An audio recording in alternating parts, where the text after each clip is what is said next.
So, a few hours ago, I was in just then I had a minor car accident.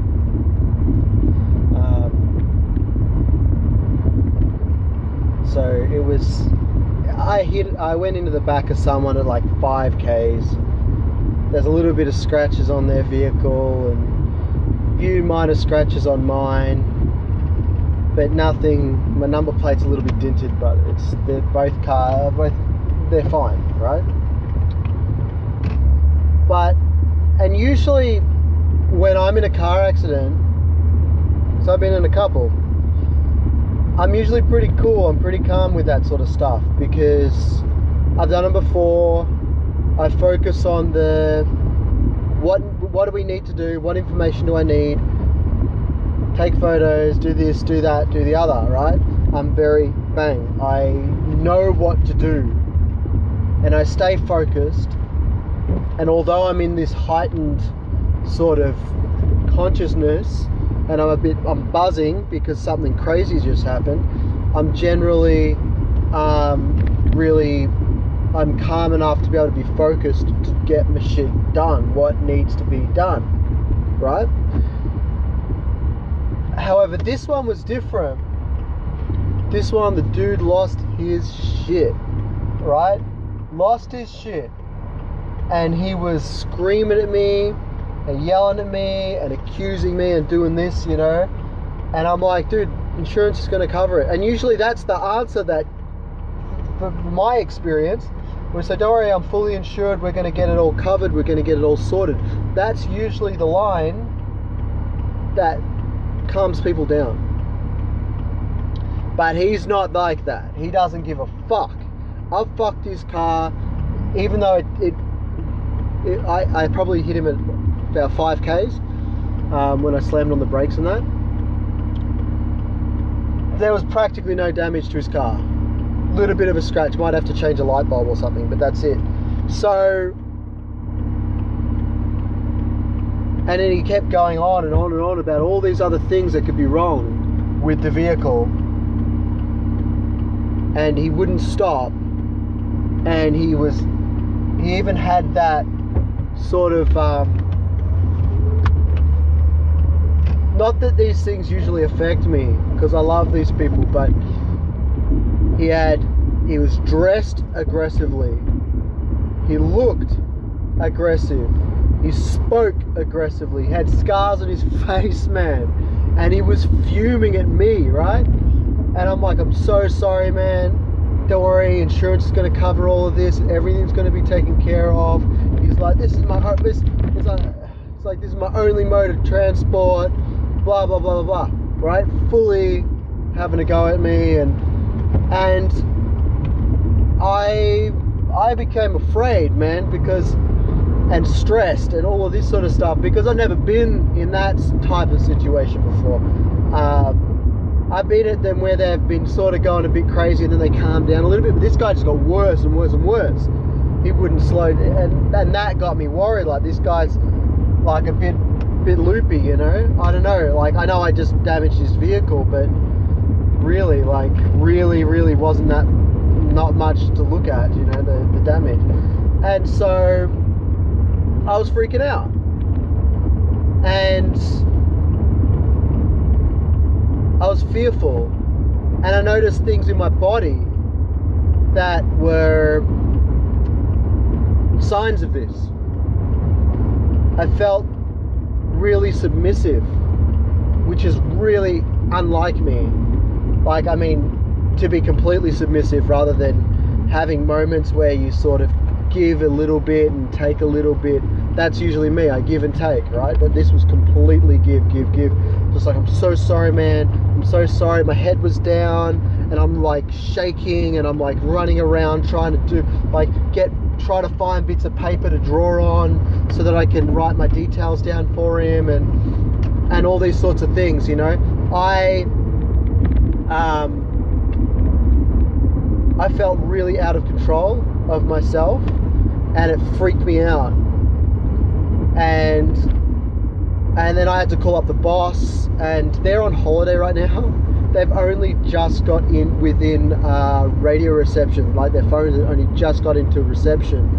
And, you know, within a couple of hours of that happening, here's me calling them saying, guess what, I was just in an accident with this guy, right? And so, and I felt terrible. I felt terrible for the guy. I don't feel so terrible about him now because he was a dick. Like, I know, I get it, it's his ride, but he was a dick about it. Like, I don't know. It's just my perspective. I know other car owners and vehicle owners get a bit more passionate about their shit, you know, and I get that. I'm not that passionate about my vehicle, so I guess that's why I don't connect with that. But anyway, the point is that then I had to call up the boss and like ruin their holiday, be like, yeah, sorry, I was just in this accident. It was a very minor accident, it was an accident nonetheless. It's going to have to go through that whole insurance thing, and it's my fault, so they're going to pay the excess and all this sort of stuff, and now there's less money for this and that and the other. And my heart just sank, because they're having a good time. They're out there with their family, having a good time in Queensland and stuff, and here I am and just come in and just fuck shit up for them. And that's how I feel about it. And I'm just stressing and I'm stressing and I'm stressing,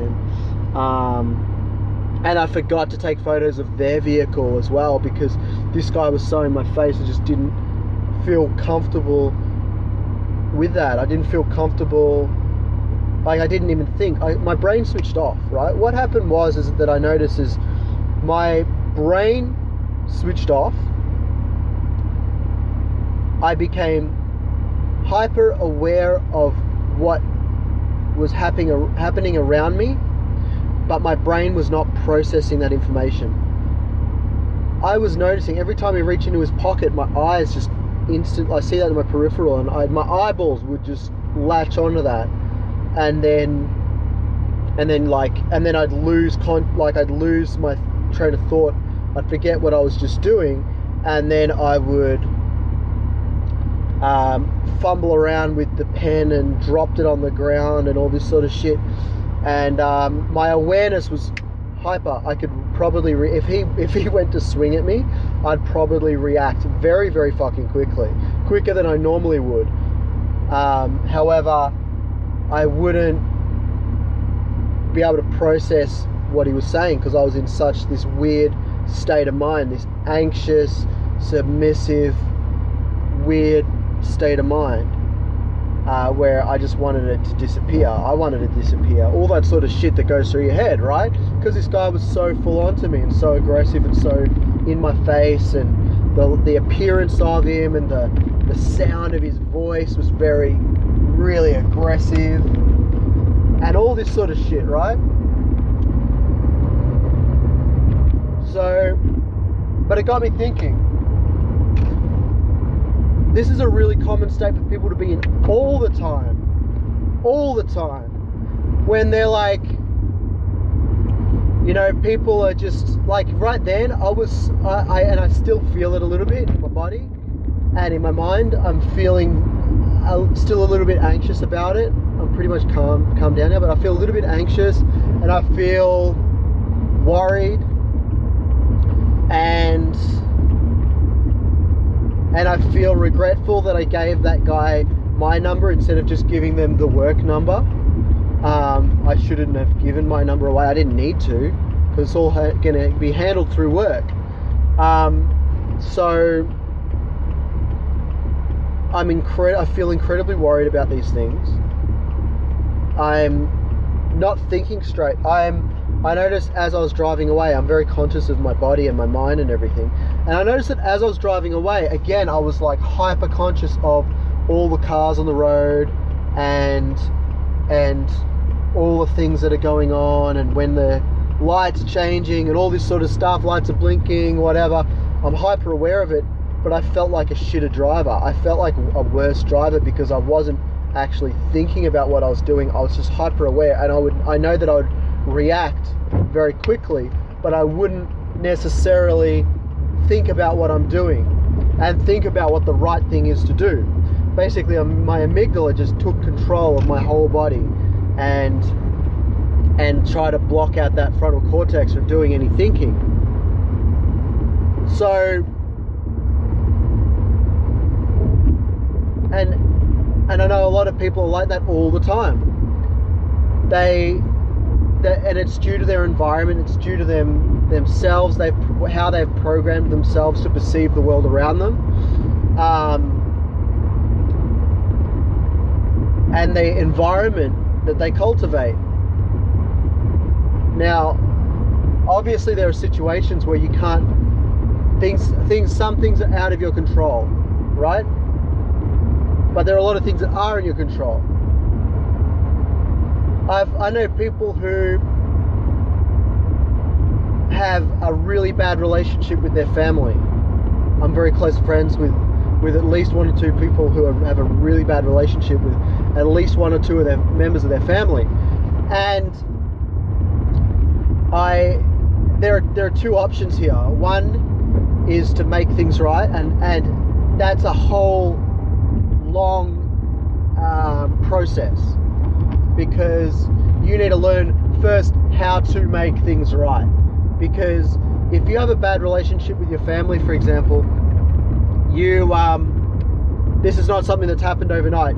You've probably tried to work on it for years and years and years, and it's still not right.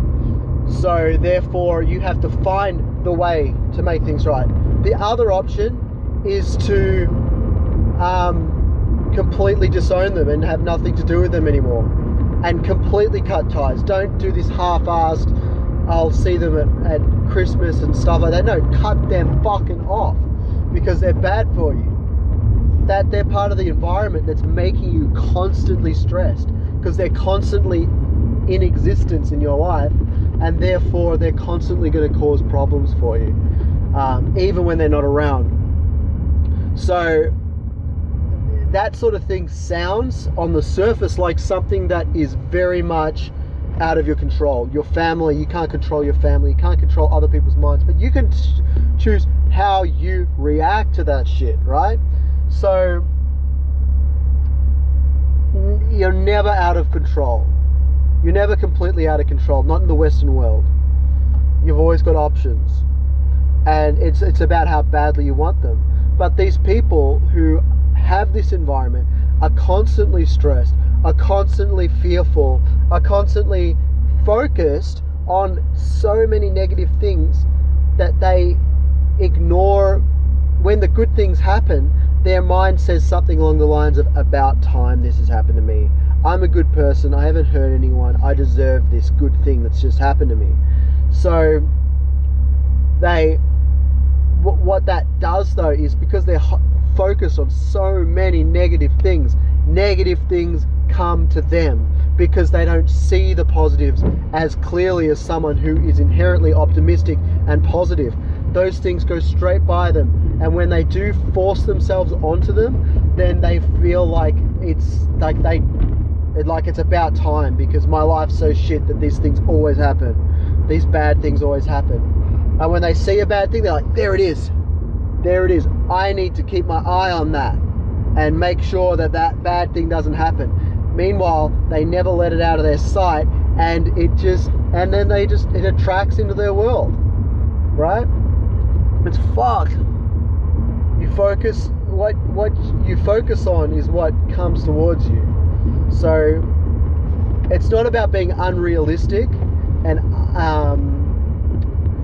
only focusing on the positive, and only focusing on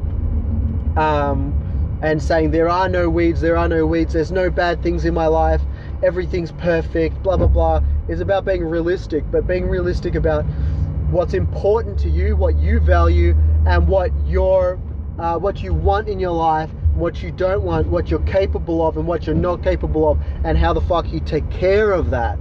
Because if you just focus on all the things that are out of your control, your life is going to be out of control, and you're never going to have control in your fucking life, ever. So and you're going to feel helpless because you're only focusing on the things that are out of your control. Make things into your control so you could do something about it. Now, I was talking before about how you attract negativity by focusing on negativity. You know what? I'm right now, I'm really focused on how. What are you doing? I'm really focused on how shit I feel, and I'm like, I want to feel good. So my first instinct was, when we get home, let's have a fucking beer. Let's have several beers, and then we'll feel better, right? And that's not necessarily a terrible thing, but it isn't a positive thing for me to do to my body. My other thing was, I was thinking how I really want a fucking chocolate eclair. I want to put this bad shit into my body.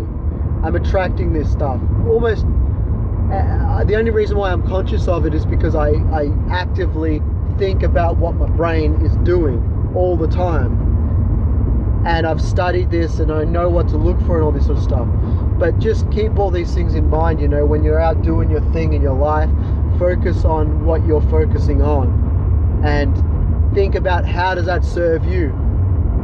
How can you know, that's why, you know, go, what have I got? How much harder do other people have things, you know? What opportunities have I been blessed with that other people don't have, right? And then just attract fucking greatness, yeah? Anyway, I think that's, the light's flashing. Bye. Have a good day. Oh, it's going overtime. Wonder how overtime it's going to go. Anyway, just be good to each other. Have a great day. Sorry for ranting. JK. Not even.